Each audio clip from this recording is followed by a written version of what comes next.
Alhamdulillah, innal hamdalillah nahmaduhu wa nasta'inuhu wa nastaghfiruh wa na'udzu billahi min shururi anfusina wa min sayyiati a'malina.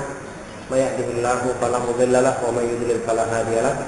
Wa asyhadu an la ilaha illallah wahdahu la syarika lahu wa asyhadu anna Muhammadan abduhu wa rasuluh sallallahu alaihi wa ala alihi wa ashabihi wa man tabi'ahum bi ihsanin ila yaumil qiyamati amma ba'du. Alhamdulillah, ayyuhal ikhwatu fillah. Kita teruskan kembali. Tadi sampai penjelasan masalah mungkar ya, hadis ma'ruf dan mungkar. Makanya kalau nanti antum baca di perawi disifati dia itu mungkarul hadis misalnya. Antum ketahui bahwasanya perawi ini lemah, tapi dia suka meriwayatkan riwayat-riwayat yang menyelisihi perawi yang lain, maka dikatakan mungkarul hadis atau fihi manakir. Pada dirinya banyak terdapat riwayat-riwayat yang mungkar. Nah itu artinya dia suka memiliki perawi-perawi yang lain yang lebih terpercaya darinya.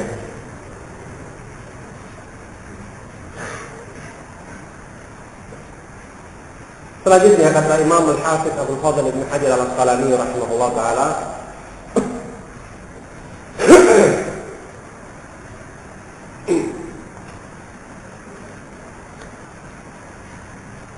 wal fardun nisbiyyu in wafaqahu ghairuhu fa huwa al-mutabi'.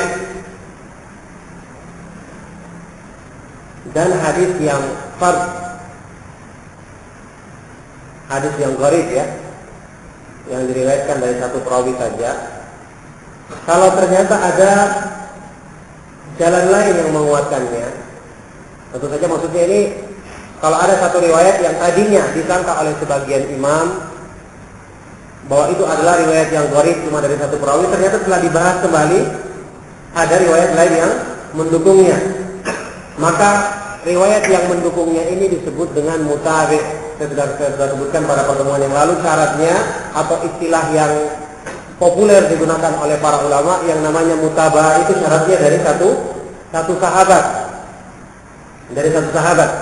Jadi kata-kata mutabi' sendiri artinya kalau ada yang mengikutinya, ada yang mengikutinya dalam meriwayatkan hadis tersebut dari satu sahabat yang sama, maka ini diistilahkan dengan mutabi'. Oleh karena itu saya sudah terangkan juga pada pertemuan yang lalu, terkadang orang kalau tidak paham ya ilmu hadis, dia meriwayatkan satu hadis dari Nabi Shallallahu Alaihi Wasallam dan dia sebutkan ini ada jalur lain misalnya, padahal ketemu sahabat yang sama. Ini biasanya bukan hadis lain, satu hadis. Cuma ada sebagian perawi yang meriwayatkannya kadang-kadang dengan ringkas dan kita sebutkan semua dengan lengkap. Ini hukum asalnya. Jadi kalau dari satu sahabat itu kita hukumi asalnya ini adalah satu hadis, bukan hadis yang lainnya. Maka kalau terjadi yang seperti ini, riwayat tersebut didukung atau diriwayatkan oleh perawi lain dari jalur yang sama yang ketemu dengan satu sahabat, itu dikatakan mutabi'. Dan istilah untuk masdarnya disebut dengan mutaba'ah.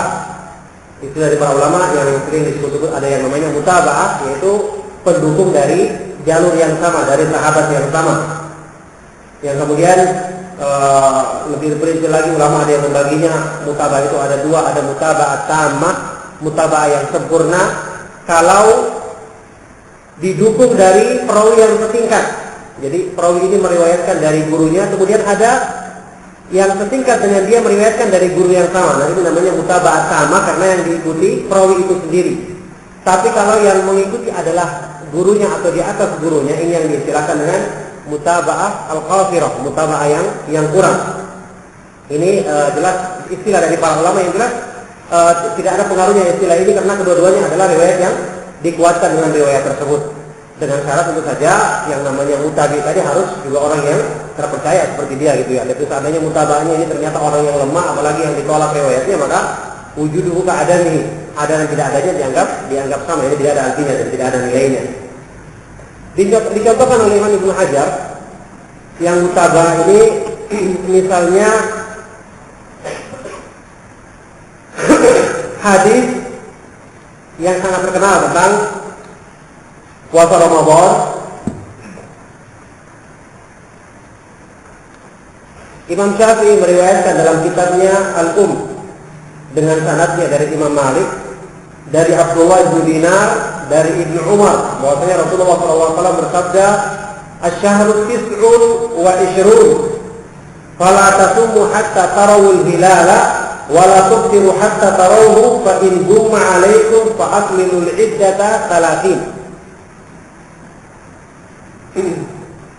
Bulan itu adalah 29 hari, satu bulan itu adalah 29 hari, maka janganlah kalian berpuasa sampai kalian melihat hilal bulan sabit, dan janganlah kalian berbuka atau beridul fitri sampai kalian melihat bulan sabit. Kalau kalian ditutupi awan, mendung misalnya, atau mendung, fa'akmilul iddata 30, maka sempurnakanlah jumlah bulan tersebut menjadi 30 hari.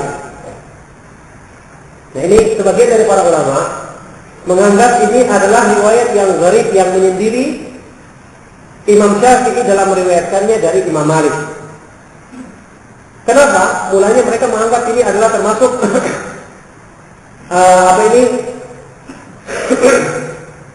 termasuk riwayat-riwayat gharib yang diriwayatkan oleh Imam Syafi'i. Kenapa? Karena murid-muridnya Imam Malik yang lainnya meriwayatkan hadis ini dengan lafaz fa in gumma 'alaikum faqdurulah. Kalau kalian ditutupi oleh awan, maka ukdurulah, hitunglah dia. Ini kata-kata ukdurulah itu ada dua pengertiannya secara bahasa. Bisa diartikan ukdurulah itu hitunglah, artinya genapkanlah menjadi 30. Bisa juga kata-kata ukduru itu semangat dengan firman Allah Subhanahu wa taala, "Faman qudira 'alaihi rizquhu", siapa yang dipersempit rezekinya. Artinya ukduru itu artinya persempitlah jumlah bulan tersebut, yaitu 29. Dari sinilah mereka menganggap lafaz ini tidak sama dengan lafaz yang diriwayatkan oleh Imam Syafi'i. Maka mereka menganggap ini hadis yang yang termasuk gharib, ya, hadis yang menyendiri Imam Syafi'i, bertentangan dengan riwayat dari murid-muridnya Imam Malik yang lainnya. Tapi ternyata setelah diteliti lebih lanjut, kita dapati Imam Syafi'i tidak menyendiri, baik dari segi sanad, dan kemudian dengan adanya penguat ini kita ketahui bahwasanya pengertian dari ukdurulah itu adalah menghitungnya, menggenapkannya menjadi 30 hari, sehingga bersesuaian dengan riwayat yang lain. Ya, kita dapati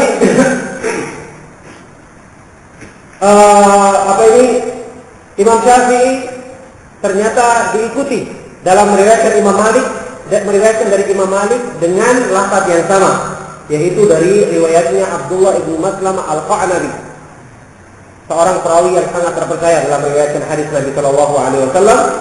Ini diriwayatkan oleh Imam Bukhari dalam Sahihnya. Dia meriwayatkan hadis ini dari Imam Malik juga dengan lafaz yang sama, fa in gumma 'alaikum fa in gumma 'alaikum fa akmilul iddata 30. Kalau kalian ditutupi oleh awan, maka sempurnakanlah iddah jumlah hari tersebut menjadi 30 hari. Jadi ternyata bersesuaian dua riwayat ini, dan Imam Syafi'i didukung dengan riwayat lain. Oleh karena itu secara sanad tidak ada masalah, dan juga secara matan kemudian digabungkan kedua-duanya. Inilah contoh mutaba'ah yang sempurna. Kenapa? Karena Abdullah ibnu Maslamah al-Qa'nabi mengikuti Imam Syafi'i pada dirinya sendiri. Jadi sama-sama meriwayatkan dari Imam Malik, satu tingkat jadi yang mengikutinya. Adapun kalau yang mengikutinya atau yang mendukungnya dari atas beliau, gurunya, ini dikatakan mutaba'ah qasirah. Contohnya dalam hadis ini. Dan dalam hadis ini disebutkan dalam riwayat Sahih, dalam Sahih Ibnu Khuzaimah, dari riwayatnya Asim ibnu Muhammad, dari bapaknya Muhammad ibnu Zaid, dari kakeknya Abdullah ibnu Umar. Riwayatnya Abdullah ibnu Umar, jadi mutaba'annya di sahabatnya, jadi mutaba'annya di tingkatan atasnya, dengan lafaz fakamilu salasin, maka sempurnakanlah hitungan bulan menjadi 30 hari, ya, bulan Sya'ban kalau untuk puasa selama 30 hari. Ternyata di sini kita dapati ada juga mutaba'ah yang qasirah, mutaba'ah yang tidak lengkap, ya, tapi ini mendukung riwayat daripada Imam Syafi'i. Dan juga ada mutaba'ah lain dalam Sahih Muslim juga dari riwayatnya Ubaidullah ibnu Umar dari Nafi dari Ibnu Umar dengan lafaz yang sama, faqduru salasin, maka hitunglah menjadi 30 hari. Jadi ini semua riwayat ini menyimpulkan, menjelaskan bahwasanya ternyata riwayat Imam Syafi'i itu tidak gharib karena didukung dengan, diikuti dengan perawi-perawi yang lain yang setingkat dengan dia atau di atas beliau.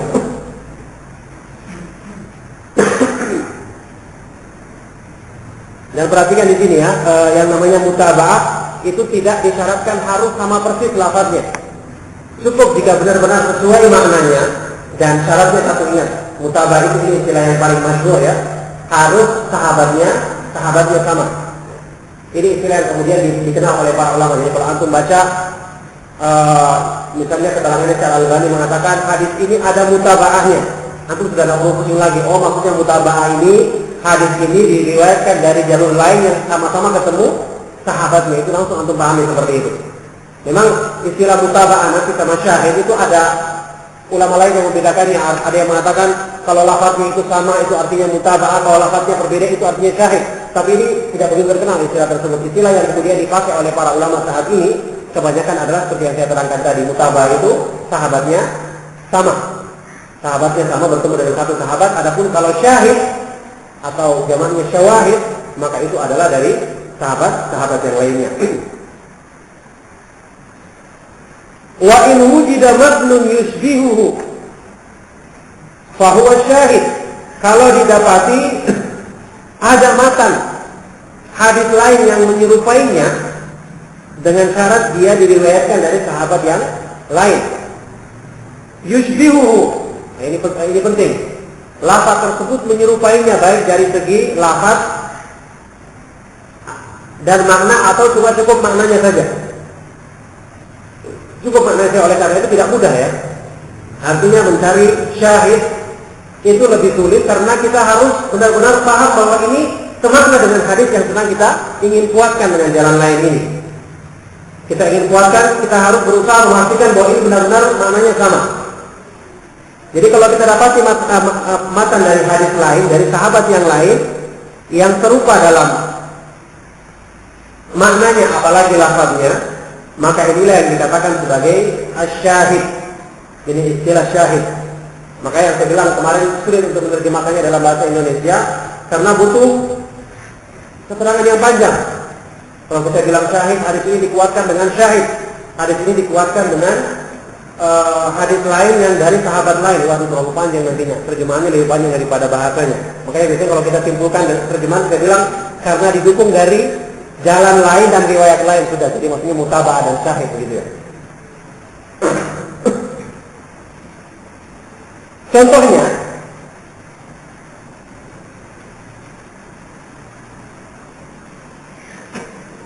riwayat tadi fa'akmilu iddata salatin itu diriwayatkan dalam Sunan An-Nasa'i dengan makna yang sama dari riwayatnya Muhammad ibnu Hunain dari Ibnu Abbas dari Nabi Shallallahu Alaihi Wasallam, sama dengan hadisnya Abdullah ibnu Dinar dari Ibnu Umar. Jadi ini ada, ternyata kita dapati juga ada riwayat lain dari Ibnu Abbas. Tentu saja ini bermanfaat sekali kalau yang namanya mencari mutaba'ah dan syawahid ini bermanfaat jika kita ingin menguatkan satu hadis, dan itu perlu sekali. Nanti kita akan sampai pada pembahasan sebentar lagi yang namanya i'tibar. Kalau kita dapatkan satu hadis, seandainya kita sudah puas, ternyata matanya hadis ini sahih, tidak ada masalah, alhamdulillah, kita bisa mencukupkan diri. Tapi kalau ternyata hadis ini ada kelemahan, dan khususnya yang kelemahannya itu tidak terlalu parah, tentu ketahui karena ada nanti dibagi oleh para ulama, ada hadis-hadis yang perawinya itu kelemahannya parah, tertuduh berdusta atau riwayatnya itu makruh, banyak sekali kesalahannya sampai kesalahannya itu lebih banyak daripada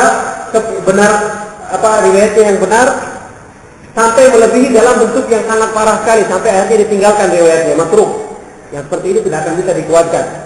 Tidak ada gunanya mencari pendukung. Tidak ada gunanya mencari pendukung karena dia memang tidak bisa dikuatkan dari yang selainnya atau tidak bisa menguatkan riwayat yang lainnya. Perhatikan, hadis ini diriwayatkan oleh Ibnu Abbas, berarti kita dapati ada pendukung atau syahid dari riwayatnya Ibnu Abbas. Juga secara makna diriwayatkan dalam Sahih Bukhari dari riwayatnya Muhammad ibn Ziyad dari Abu Hurairah. Berarti ada syahid yang kedua dari Abu Hurairah.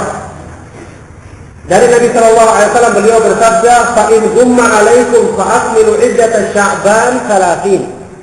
Kalau kalian ditutupi dengan awan, maka sempurnakanlah jumlah bulan Sya'ban menjadi 30 hari. Ini juga riwayatnya Abu Hurairah kita katakan sebagai syahid dari hadisnya Ibnu Umar yang pertama tadi. Inilah perbedaan antara mutaba'ah dan syahid. Oleh karena itu memang kerjaannya seorang muhaddits untuk mensahihkan hadis itu tidaklah mudah, seperti yang saya sudah terangkan berkali-kali. Karena dia harus punya pengetahuan tentang cara mencari satu hadis, khususnya jika hadis itu bermasalah seperti yang saya katakan tadi, yang masalahnya ini atau kelemahannya ini yasir, mungkin untuk dikuatkan. Oleh karena itu, seorang penuntut ilmu yang ingin mencoba untuk mempraktekkan, menghukumi suatu hadis, yang pertama dia harus punya kemampuan untuk bagaimana bisa mentakhrij hadis, cara-cara untuk mentakhrij hadis agar dia bisa temukan hadis ini dari sumber-sumber buku-buku yang ada.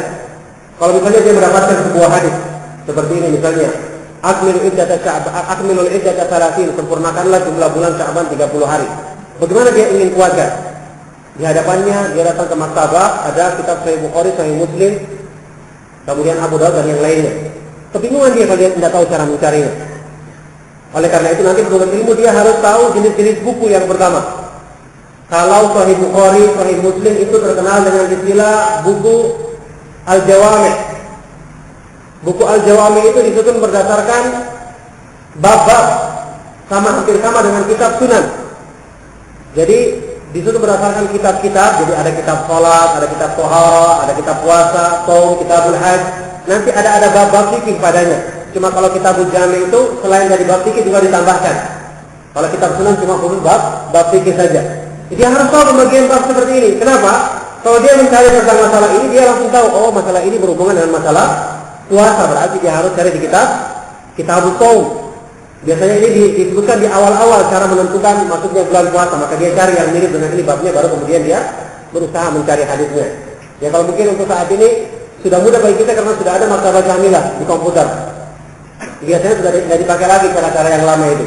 Kalau cara-cara yang lama kan ada yang menggunakan lafaz, ya, menggunakan dengan lafaz seperti buku-buku yang ditulis di zaman sebelum kita ini, sebelum adanya komputer, seperti Mu'jamul Faras atau tahu yang ditulis oleh seorang orientalis ya, yang namanya Wang Xing itu. Dia pernah mengumpulkan lafaz-lafaz hadis semacam mu'jam untuk memudahkan kita mencari hadis, khususnya dalam kitab-kitab hadis yang terkenal. Ini yang tulis orang orientalis, bagaimana sabarnya dia dalam menulis lafaz-lafaz tersebut untuk memudahkan kita mencari. Tujuannya dia jelas untuk merusak, tapi kemudian sebagian dari para ulama ada yang bisa mengambil tulisan tersebut untuk disebarkan di kalangan kaum muslimin untuk kita gunakan dengan baik. Kalau mereka tujuannya untuk merusak Islam, jelas begitu. Walhasil ini sekarang sudah banyak ditinggalkan karena dipermudah lagi kita dengan adanya maktabah syamilah. Tinggal kita tulis lafaznya, apa yang semaksud dengannya, kemudian langsung muncul semua riwayat-riwayat tersebut. Ini memudahkan bagi kita, alhamdulillah. Dari berbagai buku yang ada, kemudian kita lihat ternyata di situ ada yang mutaba'ah kalau sahabatnya sama, kemudian ada yang syahid kalau sahabatnya berbeda. Ya. Wa tatabbu'u turuqi lidzalika huwa al-i'tibar. Nah, kerjaannya seorang muhadits ketika dia tatabbu', ya, meneliti, mengikuti, mencari jalan-jalan yang mendukung hadis tadi, baik mutaba'ah atau syahid, itu yang diistilahkan oleh para ulama dengan al-i'tibar namanya. Al-i'tibar ini sekali lagi, i'tibar ini sangat penting dalam menguatkan hadis jika hadis tersebut butuh pendukung, dan juga mengenal ilatnya hadis, penyakitnya hadis. Kalau satu hadis saja tidak kita cari lagi, kadang-kadang dia ada penyakit yang tersembunyi padanya, seperti yang saya contohkan tadi beberapa hadis yang lalu. Hadis ini diriwayatkan oleh satu orang perawi dengan sanad yang bersambung kepada Nabi SAW. Ternyata ada rawi lain yang juga terpercaya meriwayatkannya dengan sanad yang terputus, tidak disebutkan sahabatnya. Nah, ini berarti ada masalah. Makanya Imam Ali bin Madini mengatakan, al-babu idza lam tujma' turuquhu lam tatabayyan illatuhu. Satu pembahasan, satu hadis kalau belum dikumpulkan jalan-jalannya, maka penyakitnya belum kelihatan. Dari sinilah kenapa ilmu tentang illat hadis, penyakit hadis yang tersembunyi, menjadi ilmu yang paling susah, paling rumit dalam ilmu mustalah hadis, karena dia membutuhkan pengetahuan yang luas, riwayat yang luas. Hanya ulama-ulama yang punya riwayat yang banyak, punya rehla thalabul ilmi yang luas, yang bisa memiliki pengetahuan dengan mereka mengumpulkan riwayat-riwayat yang banyak dari setiap perawi. Dengan ini mereka mengetahui ternyata ada beberapa riwayat-riwayat yang bermasalah secara zahir dipandang oleh orang yang pemula itu sebagai hadis yang sahih. Inilah yang namanya hadis yang mu'al, ya, yang memiliki penyakit tersembunyi. Kalau secara zahir dipandang riwayatnya sahih, ternyata ada penyakit tersembunyi yang mempengaruhi atau bisa melemahkannya, begitu. Jadi namanya tatabbu' turuq itu adalah al-i'tibar. Jadi ini istilah. Jadi kita sudah kenal istilah mutaba'ah, syahid dan i'tibar. Mutaba'ah, syahid dan i'tibar. Oleh karena itu ini sangat penting sekali. Nanti kalau praktek untuk mensahihkan hadis harus mengetahui hal ini. Kemudian kata Syekh selanjutnya, tsummal maqbulu in salima minal mu'aradati fahuwal muhkam. Kemudian riwayat yang makbul, yang diterima,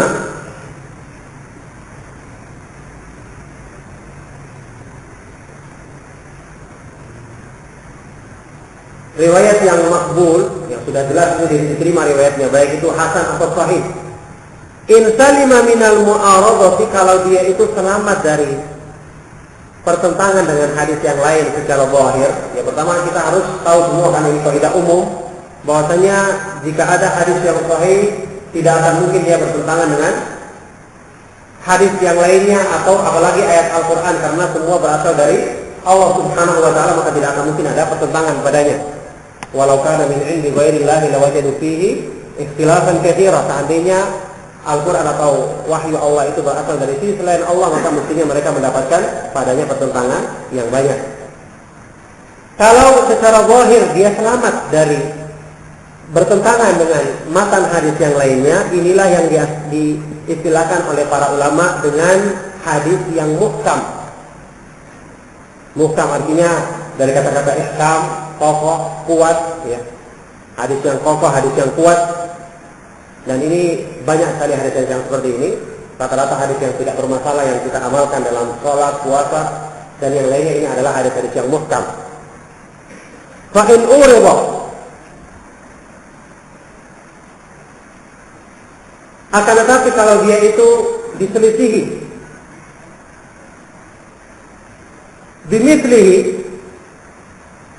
dengan hadis yang diterima juga sepertinya, karena kalau sudah kita bahas tadi, ya, kalau yang menyelisihinya itu hadis yang lemah, maka dibuang hadis tersebut. Kalau yang menyelisihinya adalah hadis yang lemah, sudah dihukumi kelemahannya, maka tidak dipandang lagi, karena ini menjadi nanti hadisnya hadis mungkar yang lemah itu. Tapi kalau dia diselisihi dengan hadis yang kuat juga seperti dia, maka cara para ulama dalam menyelesaikan masalah ini adalah fa in amkanal jam'u, kalau mungkin untuk dihimpun atau dikompromikan, artinya maknanya kalau mungkin untuk dikompromikan, maka inilah yang dinamakan dengan mukhtalaful hadis atau mukhtaliful hadis. Mukhtaliful hadis, hadis yang berbeda secara zahirnya, tapi mungkin untuk dikompromikan maknanya. Inilah yang ditulis oleh para ulama untuk mengetahui seperti Ibnu Qutaibah ta'wil mukhtaliful hadis, dan termasuk juga ini keterangan dari At-Tahawi dalam Syarh Ma'anil Athar atau Mushkilul Athar, ya, yang menerangkan tentang hadis-hadis yang kelihatannya bertentangan, kemudian diberikan bentuk cara mengkompromikannya agar bisa diamalkan kedua hadis tersebut.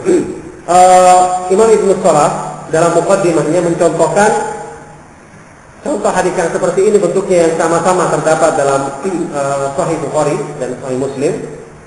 Itu hadis yang terkenal, la adwa wala tiyarata. Tidak ada adwa, penyakit menular, dan tidak ada tiyarah.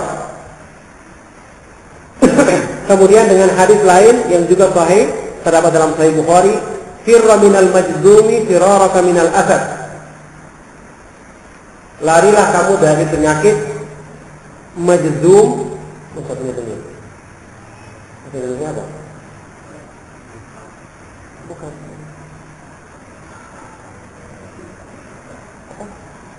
Kusta ya. Ya. Kusta keluar ya? Termasuknya keluar gitu. Ya, larilah kamu dari penyakit kusta sebagaimana kamu lari dari singa. Ini hadis ini secara zahir kelihatannya bertentangan.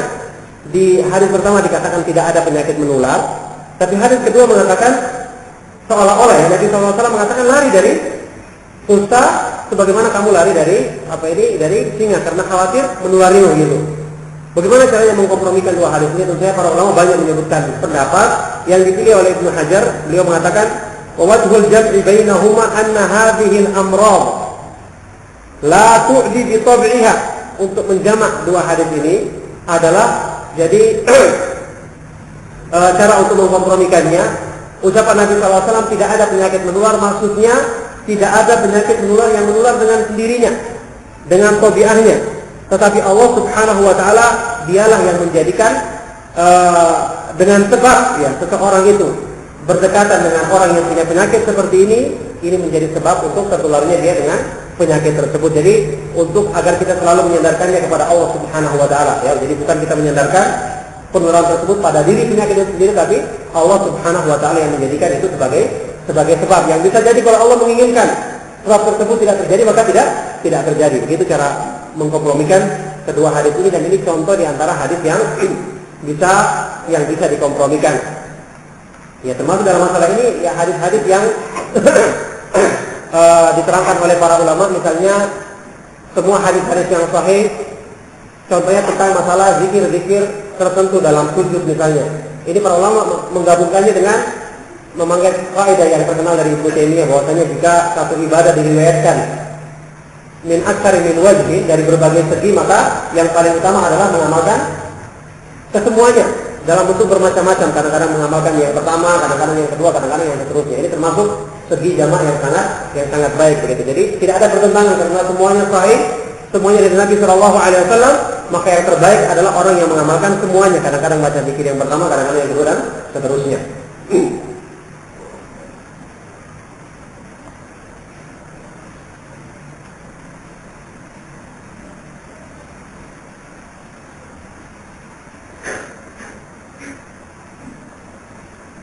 Ya, kemudian jadi wa in urad fa in amkana al-jam'u fa mukhtaliful hadis. Jadi kalau mungkin dikompromikan, maka itu adalah istilahnya mukhtaliful hadis. Aula, atau seandainya tidak mungkin dikompromikan. Tidak mungkin dikompromikan. Jadi pertama kali ketika terdapat dua hadis yang demikian keadaannya, maka yang pertama kali diusahakan adalah berusaha mengkompromikannya, karena kita tahu semua bahwasanya mengamalkan semua hadis lebih bagus daripada meninggalkan sebagiannya. I'malu jami'un nusus aula min tarki ba'dihha. Ini kata para ulama demikian, mengamalkan semua nas itu lebih utama daripada meninggalkan yang lainnya. Ini thariqah yang pertama, jadi harus berusaha dikompromikan.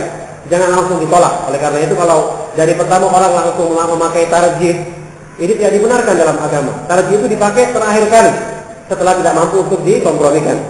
Aula, atau misalnya tidak mampu untuk dikompromikan.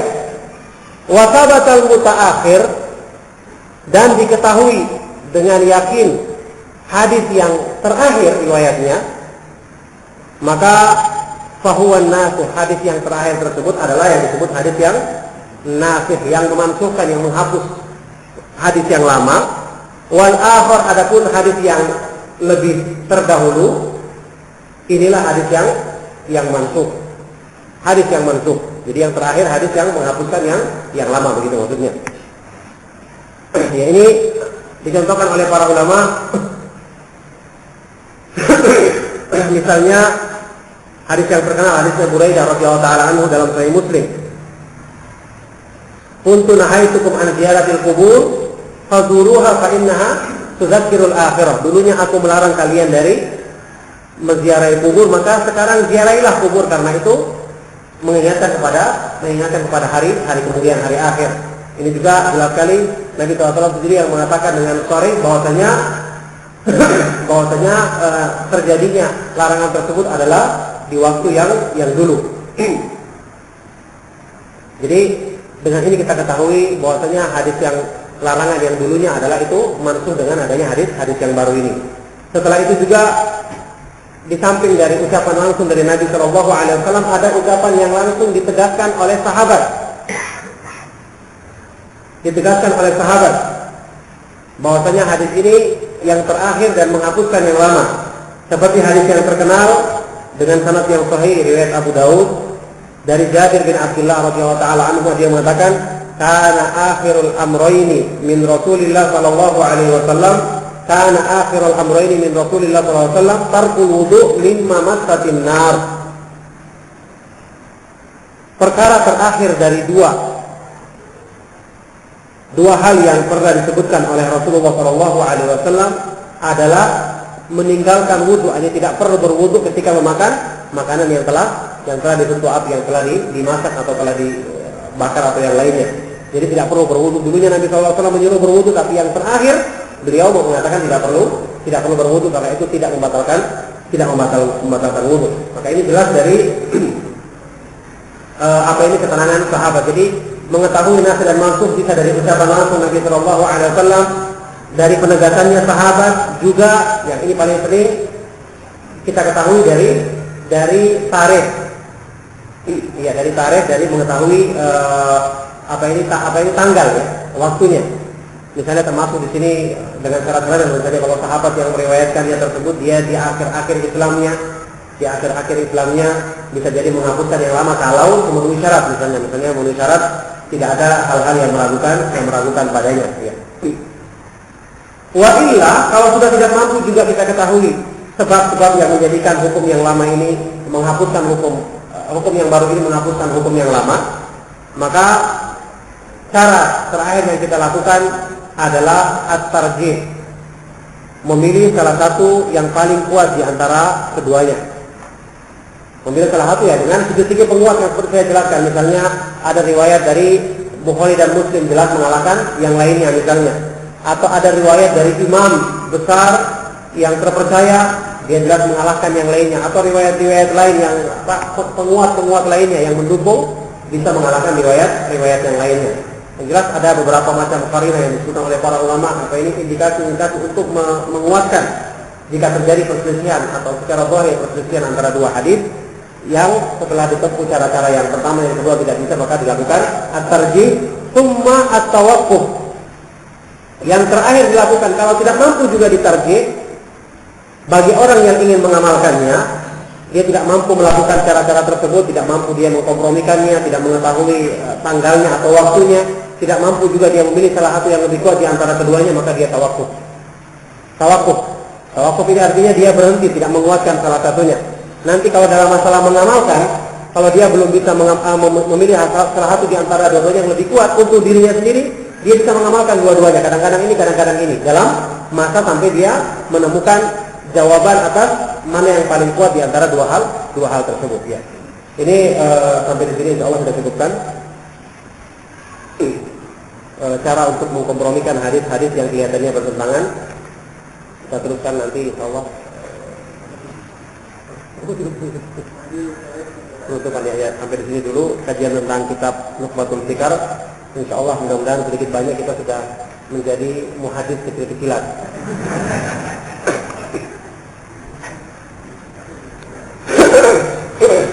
Kita teruskan nanti insyaallah pada daurah berikutnya, mudah-mudahan Allah mudahkan. Kita akhiri sallallahu wasallam wa baraka ala nabiyina Muhammadin wa ala alihi wa ashabihi wa man tabi'ahum bi ihsan ila yaumil qiyamah wa akhiru da'wana alhamdulillahi rabbil alamin.